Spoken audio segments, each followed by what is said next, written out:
everyone, welcome to Aunties Story Time. Today we will be reading Potty Time with Elmo. It's potty time.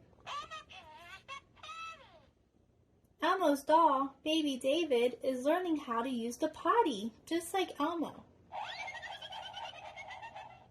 Now when Baby David has to go, he hurries to the potty.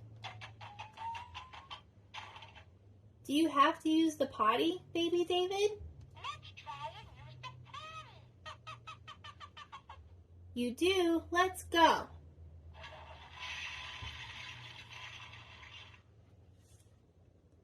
When you have to go, Baby David, just tell a grown-up or a friend like Elmo.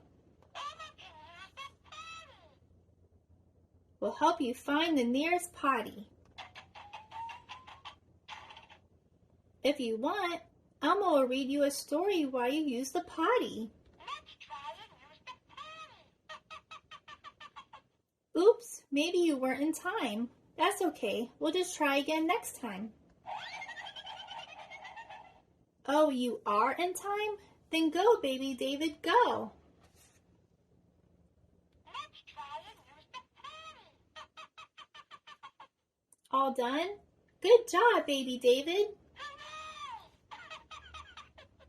Look, here's the toilet paper.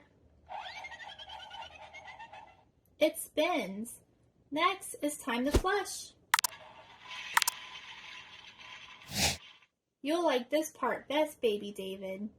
After Elmo uses the potty, he always flushes. Elmo likes to hear the water whooshing around and around and down. Whoosh! When potty time is over, Elmo shows Baby David what to do. Elmo grabs his fishy-shaped soap and gets his hands all sudsy. Did you wash your hands too, Baby David? You did.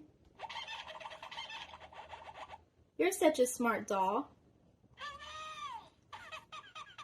All clean. Now that Elmo is using the potty, he can wear big kid underpants. Remember when we went to the store with Daddy and picked out Elmo's very first pair? Baby David likes the ones with rocket ships. Elmo's favorite ones have stars on them. Look, Elmo is a big monster now. And that's the end of this book. Thank you for joining us and see you next time.